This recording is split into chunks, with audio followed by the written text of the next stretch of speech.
प्रिय बच्चों, वतन हिंदी के आज के एपिसोड में आप सभी का स्वागत है।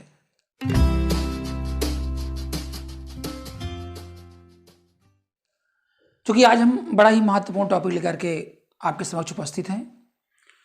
बोर्ड एग्जाम को ध्यान में रखते हुए कक्षा 10 के विद्यार्थियों के लिए एक प्रश्न पर विचार करना पड़ेगा। एक प्रश्न के लिए उन्हें अपनी मानसिक स्थिति को तैयार करना पड़ेगा। हिंदी में जहां अंक लेना बड़ा ही सरल है, वहां उन्हें अपने पूरे परिश्रम के साथ तैयारी करने की भी आवश्यकता है। एक क्वेश्चन नंबर इनका जो 8 है, 8, इसमें यह क्वेश्चन होता है 11 नंबर का बच्चों। और ये 11 नंबर हम कैसे प्राप्त कर सकते हैं, इस पर चर्चा करते हैं। आपका आएगा शब्द रचना के तत्व मुख्य, और एक कक्षा 10 में 8वां क्वेश्चन होता है हिंदी में। बच्चे इस प्रश्न से बहुत ही घबराते हैं, लेकिन आज मैं बड़े ही विश्वास के साथ कह सकता हूं कि आज के इस वीडियो के माध्यम से आपके 11 के 11 अंक उसमें अर्जित होंगे। आपको चिंता करने की आवश्यकता नहीं है। बस वीडियो को आप पूरा देखें, और जिन बच्चों ने हमारे चैनल को सब्सक्राइब नहीं किया है, सब्सक्राइब करें, शेयर करें, लाइक करें। सवाल रहता है कि निम्नलिखित उपसर्गों में या उपसर्गों की सहायता से एक शब्द बनाइए। पहले तो आपको समझना है कि उपसर्ग हमारे कोर्स में कितने हैं। बच्चों, ये निर्धारित है। आ, अन, आदि, अप, अनु, उप, सह, निर, अभि, परि और सु। इतने ही मात्र उपसर्ग आपके पाठ्यक्रम में निर्धारित है। अब इनके बाहर पेपर आपका नहीं आना है। जब इनके बाहर नहीं आएगा तो हमको एक एक शब्द पर विचार करना है। उपसर्ग, जिन बच्चों ने उपसर्ग समझा है, क्योंकि उपसर्ग की परिभाषा लिखना नहीं है। उपसर्ग आप जानते हो कि ये पहले जोड़ते हैं।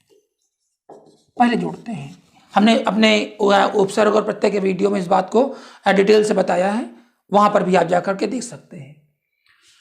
सुविधा में आ जोड़ गया। आ हम इसको ऐसे भी लिख सकते हैं, आ धन सुविधा, ऐसे भी कर सकते हैं, बराबर असुविधा, ऐसे भी कर सकते हैं। या सीधे सीधे हम लिख सकते हैं, आ उपसर्ग के साथ जुड़ा हुआ असुविधा शब्द है। अविश्वास आ जुड़ा हुआ है अन में। और बच्चों, इसमें एक बात ध्यान रखनी है कि आ, अन, आदि, अप, इनका कोई ना कोई अपना अर्थ होता है। जैसे अगर हम कहें कि अन का अर्थ यहां पर अभावग्रस्त होता है, अभाव को प्रदर्शित करता है। यह बात आपको समझनी है। और शब्द बनेगा अनर्थ, अनंत। अब अनंत को आप तोड़ेंगे तो अन हो जाएगा। अन धन अंत बराबर अनंत। तो अन उसमें क्या लगा हुआ है? उपसर्ग लगा हुआ है। इस प्रकार से अधि हो गया, अधि में अधिकार, अधिपति। अप हो गया अपमान और अपकार। अब देखें, अप लगा हुआ तो अपमान हो गया, अपकार हो गया। अनु का अर्थ पीछे होता है। अनुकरण, अनुगमन, इसलिए अनुगामी, बहुत सारे शब्द हैं। उप से उपकार, उपदेश। सह से सहचर, सहसाथ, सहपाठी, सहगान, तमाम शब्द हैं। इनको आपको समझना पड़ेगा और इन्हें थोड़ा सा ध्यान में रखना पड़ेगा। निर, बिना। निर का अर्थ निषेध भी होता है, बिना भी होता है। जैसे निर्जन, निर्भय। अभि, अभिशाप, अभिमुख। परि, परिजन, परिवर्तन। और सु आपका दिया हुआ है सुकर्म, सुलभ। ये अच्छाई का द्योतक है। तो बच्चों, यहाँ पर मात्र 11 आपके उपसर्ग हैं पाठ्यक्रम में, और इनको याद करके आप अच्छे कुल मिलाकर के यहाँ पे 3 अंक के उपसर्ग होते हैं, और इन उपसर्गों को आप 3 अंक पूरे के पूरे अर्जित कर सकते हैं। दूसरा, प्रत्यय। प्रत्यय बच्चों 2 नंबर का होता है। अब 2 अंक आपको कैसे मिले, वहां पे आता है कि आई, त्वा, ता, पन, वा, हट, वट। इनमें से किन्हीं 2 में से एक एक शब्द प्रत्यय जोड़ करके और शब्द बनाइए। प्रत्यय क्या होते हैं, आपको फिर ये समझना है कि प्रत्यय शब्द के पीछे जोड़ते हैं, बाद में जोड़ते हैं, अंत में जोड़ते हैं। उपसर्ग पहले जोड़ते हैं। इसको ज़्यादा पढ़ने के लिए हमारा प्रत्यय और उपसर्ग का जो वीडियो है उसे अवश्य देखें। निश्चित रूप से आपकी जो भी समस्याएं होंगी उनका निराकरण वहां मिलेगा। आई प्रत्यय दिया हुआ है, आई से आप करते हैं भलाई, पढ़ाई, आई लगा हुआ है भलाई। त्वा है, तो आपको बाद में जोड़ना है महत्व, कवित्व, गुरुत्व, तमाम सारे शब्द हैं, लेकिन आपको एक शब्द रटना पड़ेगा। ता महानता, कविता, पन बचपन, भोलापन, वां कहीं कहीं वा दिया है, कहीं कहीं वा दिया है, वां पांचवा, सातवां, वाह है पहनावा, दिखावा। तो आप चाहे वां दिया हो और चाहे वा दिया हो, ये दोनों आप बड़ी ही सरलता से समझ सकते हैं। हट, घबराहट, अकुलाहट, और अंतिम में दिया हुआ है वट, सजावट और बनावट।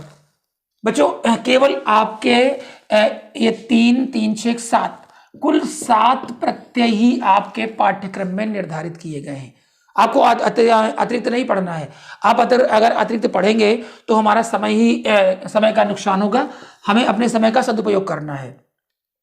दूसरा होता है 2 नंबर का हमारा समास आ रहा है। अब बच्चों समास हमारे केवल 2 हैं। पहला हो गया हमारा द्वंद्व समास और दूसरा होता है द्विगु समास। द्वंद्व समास को हम थोड़ा समझें इस बात को। द्वंद्व समास में इसकी जो परिभाषा होती है, च अर्थे द्वंद्व, जहां च का अर्थ होता है वहां द्वंद्व समास होता है। लेकिन जो कि परिभाषा नहीं लिखनी होती है, प्रश्न आता है कि निम्नलिखित शब्द में कौन सा समास है, या इसमें समास विग्रह कीजिए। अब आपको इस प्रकार के प्रश्नों को केवल विकल्प में छांटना रहेगा, या किन्हीं 2 शब्दों में समास विग्रह करते हुए समास का नाम लिखिए। करना क्या है बच्चों, आपको जानकारी के लिए बता दें कि हमारे समास 3 होते हैं। पहला हो गया इतरेतर द्वंद्व, दूसरा हो गया समाहार द्वंद्व और तीसरा हो गया वैकल्पिक द्वंद्व। ये द्वंद्व के 3 भाग होते हैं। द्वंद्व के बच्चों क्या है, ये मुख्य रूप से 3 भाग होते हैं। इतरेतर द्वंद्व क्या होता है, क्योंकि इसमें जो है द्वंद्व समास में सभी पद प्रधान होते हैं। पहली बात तो आपको समझना है कि सभी पद प्रधान है, प्रधान है। समास आप पढ़ के आ रहे हो, समास को हम चूंकि डिफाइन नहीं कर रहे हैं, समास की परिभाषा नहीं लिखनी है वहां पे, लेकिन चूंकि आपको समास में आपने समझा है कि समास का जो शब्द अर्थ होता है शाब्दिक, वो संक्षिप्त होता है। समास और संधि दोनों में थोड़ा सा अंतर होता है, इसको आपको समझना भी पड़ेगा कि समास में भी विग्रह करते हैं लेकिन संधि में भी छेद करते हैं। समास पदों का होता है और संधि वर्णों की होती है। वर्णों के माध्यम से अगर हम देखेंगे तो संधि हो जाएगी, लेकिन अगर हम यहाँ पदों में विभक्त हो रहा है तो वहां पर हो जाएगा आपका समास हो जाएगा। दूसरा होता है इतरेतर द्वंद्व। अब देखें, आपने कहा जैसे भाई बहन, क्योंकि यहां पर और अर्थ छिपा होता है। और एक खास बात, आपने कहा भाई बहन, भाई बहन, अर्थ निकलता है भाई और बहन। दूसरा आपने कर दिया रात दिन, रात दिन, आपका हो जाता है रात और दिन। यहां पर क्या है, और अपने आप छिपा हुआ है, और आपका आ गया रात और दिन हो गया। लेकिन बच्चों यहां समझने की बात है कि जो हमारा इतरेतर द्वंद्व होता है इसमें और पद जुड़ा होता है या और पद आपका छिपा होता है। इसलिए यहां पर आपका, जैसे आपने कहा माँ बेटा या बेटा बेटी, आप मान लीजिए बेटा बेटी, बेटा बेटी। बच्चों यहां पे है बेटा और बेटी, तो इतरेतर द्वंद्व में और छिपा होता है। जबकि आप अगर देखेंगे तो ये जो समाहार होता है ये समष्टि मूलक होता है, एक समूह को व्यक्त करता है।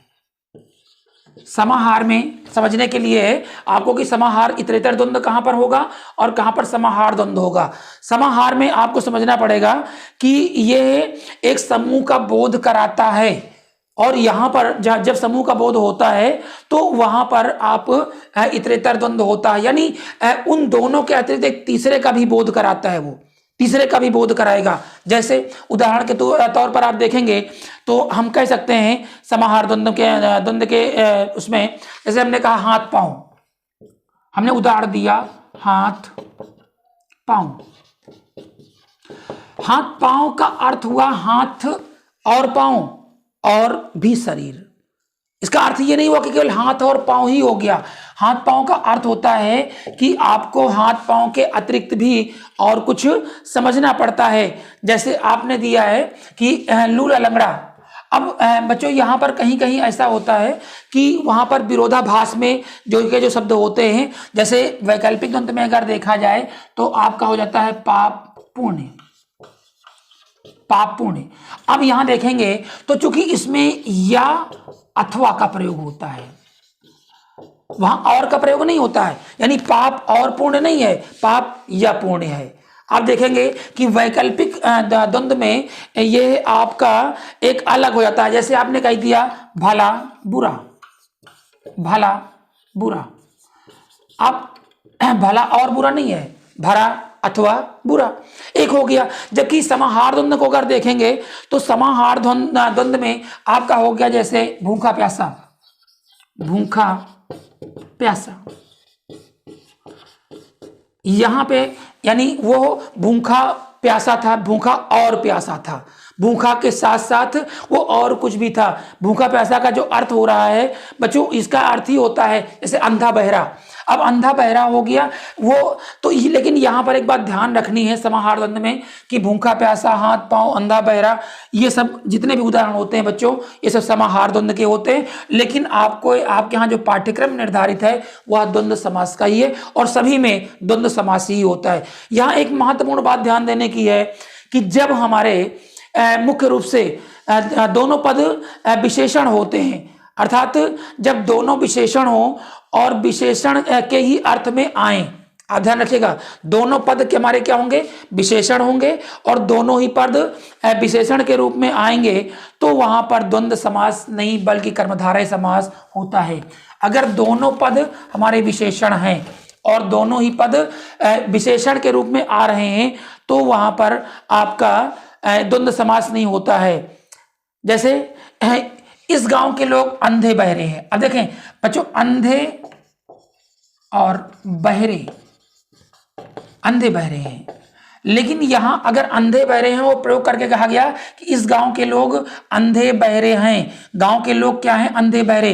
अंधे बहरे ये विशेषण के रूप में प्रयोग हुआ है और जब इस प्रकार के शब्दों का दोनों विशेषण विशेषण के रूप में प्रयोग होंगे तो वहां पर द्वंद्व समास ना होकर के फिर आपका हो जाएगा कर्मधारय समास। बहुत ध्यान देने योग्य बात है कि आपको ये समझना है कि कहां पर कर्मधारय होगा और कहां पर भूखा। भूखा प्यासा, भूखा प्यासा हमने बताया, लेकिन दोनों विशेषण है, ध्यान रखिएगा, भूखा भी और प्यासा भी दोनों विशेषण है। अगर दोनों विशेषण हैं तो दोनों का प्रयोग हम कैसे कर सकते हैं, जब ये आपका प्रयोग हो जाएगा यहां पर कि हम यहां देख रहे हैं कि इस गांव में भूखे प्यासे को पानी पिलाओ, या अगर ये कहा जाए कि भूखे प्यासे को निराश मत करो, तो यहां पर फिर आपका द्वंद्व समास भूखे प्यासे में नहीं होगा। आपको इस बात को समझना पड़ेगा। बच्चों, द्वंद्व समास के पश्चात हमको देखना है हमारा द्विग समास। द्विग समास में परिभाषा की दृष्टि से अगर देखें तो पूर्व पद संख्यावाचक होता है। क्या होता है, संख्यावाचक।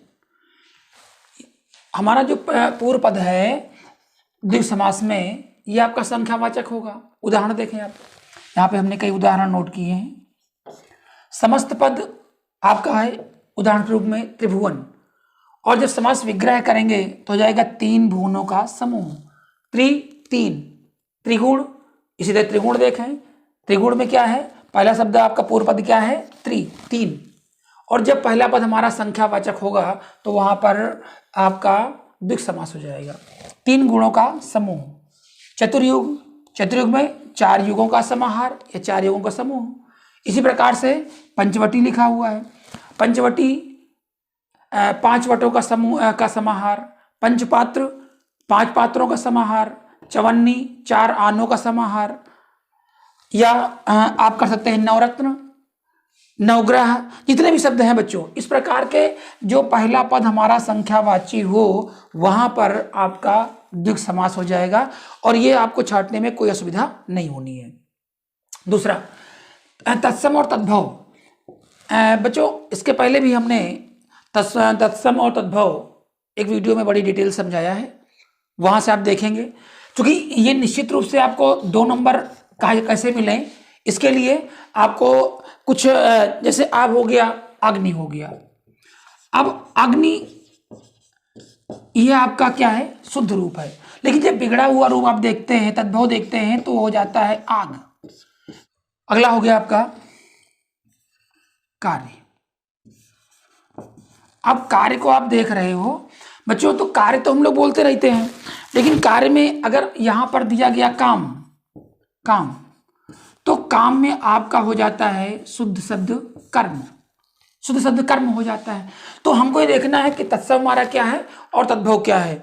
जितने भी हमारे शब्द होते हैं, आपने लिखा रात, रात, लेकिन बच्चों रात को आप ये देखना है कि हमारा शुद्ध शब्द क्या होता है, क्योंकि यहाँ पे आप कहीं ऐसा तो नहीं कि आप रात्रि कर रहे हैं, रात्रि। इस प्रकार से आपको हर शब्द पर विचार करना पड़ेगा कि हमारा जो अशुद्ध शब्द है और शुद्ध शब्द है वो कैसे होना चाहिए। तत्सम और तद्भव हमारा जो वीडियो पड़ा हुआ है वहाँ से देखेंगे, वहाँ तमाम सारे शब्दों को हमने जो परीक्षा के लिए उपयोगी होते हैं वहाँ पे डाले हैं, और आप वहाँ से इसको ला सकते हैं। पर्यायवाची शब्दों में भी इसी प्रकार से हमने तमाम पर्यायवाची शब्दों को भी दिया है। जैसे आप अगर देखेंगे कि आपका ईश्वर हो गया, ईश्वर। अब ईश्वर के दो पर्यायवाची शब्द आपको लिखने हैं, तो निश्चित है कि आपको ये पता है कि हमारा जो परमात्मा हो गया, परमात्मा हो गया या परमेश्वर हो गया,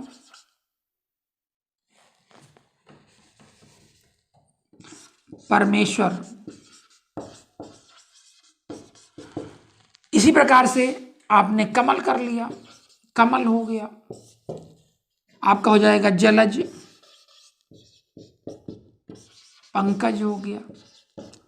बच्चों यहाँ पे हमें देख रहे हैं कि किस प्रकार से हम पर्यायवाची शब्दों को देख रहे हैं, क्योंकि जैसे आपको हम महत्वपूर्ण कुछ शब्द बता रहे हैं। जैसे आपके हो गए देवता, आप इनको देखिए। जैसे आपका हो गया शिव, शिव को आप देखिए, ये कई बार परीक्षाओं में आए भी हैं। और जैसे आपका हो गया है पत्थर, पत्थर को आप देखिए। कुछ शब्द हैं जिनको आप देख सकते हैं, जैसे आपका हो गया शब्द घोड़ा, घोड़ा। इन शब्दों के आप पर्यायवाची एक बार देखेंगे तो मुझे विश्वास है कि आपको कोई असुविधा नहीं होनी है। जैसे आपने सर्प को देखना है, आपको सर्प को देखना है। जैसे आपको बिजली के देखना है, बिजली। इस प्रकार से हमारे कुछ पर्यायवाची शब्द हैं जो अधिकतर आते रहते हैं, और उनमें इनके दो दो पर्यायवाची लिखने होते हैं। तो आप यहाँ पर लिख सकते हैं। जैसे आपका एक और हो जाता है, बहुत आता है, गंगा या यमुना। इनके भी आप दो दो पर्यायवाची इनको तैयार कर लेंगे तो मुझे पूर्ण विश्वास है कि इनमें से आपका जो परीक्षा में उपयोगी है उनमें से कुछ ना कुछ आपको प्रश्न हल करने को मिलेंगे। बच्चों 2 नंबर के ये आपका एक श्लोक आता है, और ये श्लोक जितना अच्छा सा आप लिख सकते हो, क्योंकि समय के हिसाब से हम आपको सुझाव दे रहे हैं कि श्लोक आपको लिखना रहेगा। उसमें हलंत है, कामा है, विसर्ग है। सही सही कहा जाए तो फोटो कॉपी करके उसे आप बार बार करिए, मिलाइए, और एक बार आप उसको चेक कर लीजिए कि कहीं हमारे श्लोक में कोई कमी तो नहीं रह गई है। वहाँ पर आपको 2 के 2 नंबर मिलते हैं। तीसरा है, ये हमारा होता है 2 + 2 + 2 यानी बराबर 6 अंक। ये 2 नंबर के रस, छंद और अलंकार होते हैं। और बच्चों इसका एक हमने वीडियो जारी किया है। आपको पता है कि रस, छंद, अलंकार ये जो आपका आता है, ये यहाँ पे रस, छंद, अलंकार में आपको कोई बड़ी समस्या नहीं है, क्योंकि आपको ये पता है कि हमारे कोर्स में क्या है। सबसे जरूरी होता है कि हमारे कोर्स में क्या है ये आपको पता होना चाहिए। हमारा रस है, पहला हमारा दिया हुआ है रस। आपको पता है कि हमारा करुण रस है, करुण रस और हास्य, करुण और हास्य, इन दोनों को तैयार करना है। और जो हमारा रस का वीडियो है उसको आप देखेंगे तो आपको दोनों ही उदाहरण, परिभाषा और स्पष्टीकरण वहां पर आपको मिल जाएगा। छंद में फिर आपको आएगा, यहाँ पे आपको दिया हुआ है सोरठा और रोला। सोरठा और रोला दोनों की परिभाषाएं दी गई हैं। और अलंकार में आप देखेंगे तो आपका है उपमा, उत्प्रेक्षा और रूपक, उपमा रूपक और उत्प्रेक्षा, ये दो दो अंक के आपके दिए गए हैं बच्चों। इस प्रकार से अगर आप देखेंगे तो पूरे वीडियो में इसमें कुल 19 अंक आपके फिक्स हो रहे हैं। अगर इसको आप तैयार करेंगे तो इन 19 अंकों में, चूंकि ये व्याकरण का भाग है, और 19 अंकों में एक भी अंक आपका इधर से उधर नहीं होने वाला है। आप 19 अंक, जबकि आप जानते हो कि कुल 70 अंक की ही परीक्षा होनी है और 70 अंकों में यहाँ पर 19 अंक हैं। यदि आप हमारा तद्भव और तत्सम का वीडियो देखते हैं और रस और छंद अलंकार का वीडियो देखते हैं तो आपके 19 अंक फिक्स हो जाते हैं। और मैं चाहूँगा कि इस हमारे जो पहले भाग में, आज जो हम इसका प्रथम भाग दे रहे हैं बोर्ड परीक्षाओं की दृष्टि से, आपके लिए बड़ा ही कारगर सिद्ध हो। आगे जो हमारा दूसरा भाग आएगा उसमें भी हम लगभग 70 अंक को हम एक एक अंक के लिए आपको संघर्ष करते नजर आएंगे। जैसे यदि आप एक एक अंक का आप प्रयास करेंगे तो हम ये आपको विश्वास दिलाते हैं कि आपके इस आगामी बोर्ड परीक्षा में बड़े ही अच्छे अंक अर्जित हो जाएंगे। आप सभी को मेरी ढेर सारी शुभकामनाएं हैं। बहुत बहुत धन्यवाद।